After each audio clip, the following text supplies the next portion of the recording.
Galing sa mundo sa pamamagitan ng oras ng inyong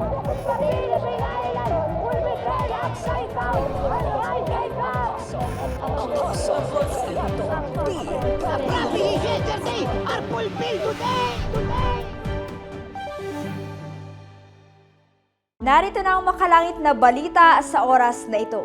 Agarang nagpaabot ng tulong ang programang Mission of Love, Love in Action sa ating mga kababayang apektado ng ikalimang bagyo sa bansa, ang Bagyong Enteng. Panoorin ito.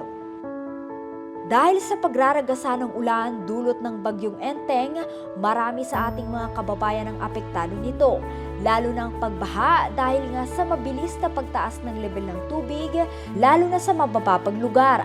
Kaya naman, ang Ministeryong Jesus is Our Shield Worldwide Ministries ay agad na nagpaabot ng tulong sa pamamagitan ng pamimigay ng biyaya o mga pagkain sa pangunguna ng mga lingkod ng Diyos, Apostle Renato D. Carillo at ng founder at directress ng programa na si Prophetess Elena Ga Carillo. Kasama rin ang ilang miyembro ng chosen family, ministerial staff, congregations, and pastors.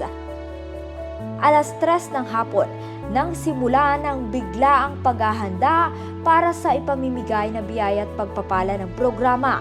At habang bumubuhos ang ulan ay hindi nag-atubiling pumunta ang mga lingkod ng Diyos sa ating mga kababayang apektado ng pagbaha. Alas 6 ng gabi nang sila ay makarating sa barangay Kalumpang, Marikina City sa Kalumpang Elementary School na kung saan ay nagiging evacuation center ng ating mga kababayan dito lalo na kapag may pananalasa ng bagyo. Hindi nga lingid sa ating kaalaman ang bayan ng Marikina ang isa sa mga mataasang panganib ng pagbaha. Kasunod nito ay dumako naman ang Mission of Love team sa bayan ng Antipolo sa Kingsville, Barangay Mayamot, Masinag, Antipolo City.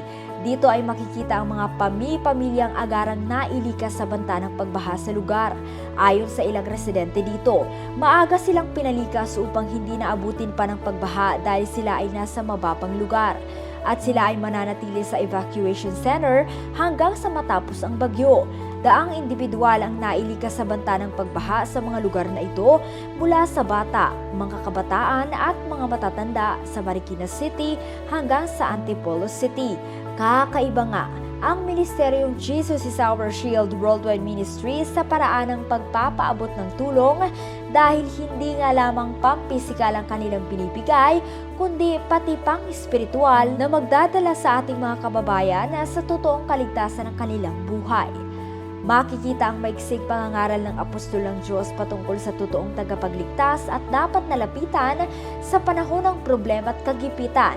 Ito nga ay walang iba kundi ang ating Panginoong Hesus lamang.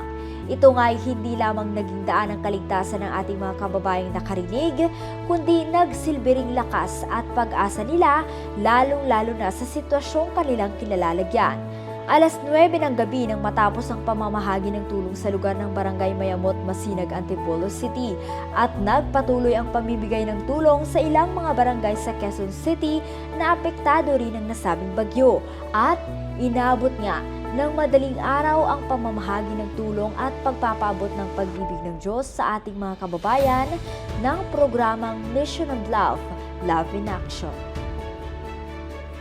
Kaya naman, kagaya ng programang Mission of Love, Love in Action ng Jesus is Our Shield Worldwide Ministries, ay patuloy tayong magkaisa na tumulong sa ating kapwa o sa ating mga kababayan bilang pagtugon sa napakahalagang utos ng Diyos, ang ibigin siya at ang ibigin ang ating kapwa. Kaya naman, sa mga nais na makiisa sa programang ito sa patuloy na pagtulong sa ating kapwa, sa ating mga kababayan, ay maaari niyong ihulog ang inyong mga kaloob sa lahat ng bank accounts ng ministeryong ito. Para sa iba pang impormasyon ng pagkakaloob, ay maaaring bumisita sa Jesus is Our Shield Worldwide Ministries Accounting Department official Facebook page o maaaring mag-iwan ng mensahe sa lahat ng official social media accounts ng ministeryong ito. Maaari ding tumawag sa ating Living Like Jesus hotline na may numerong +632-88546-796. Ito si Liza Bariso para sa Victorious News. Walang kinikilingan, walang halong kasinungalingan, pawang kaligtasan lamang.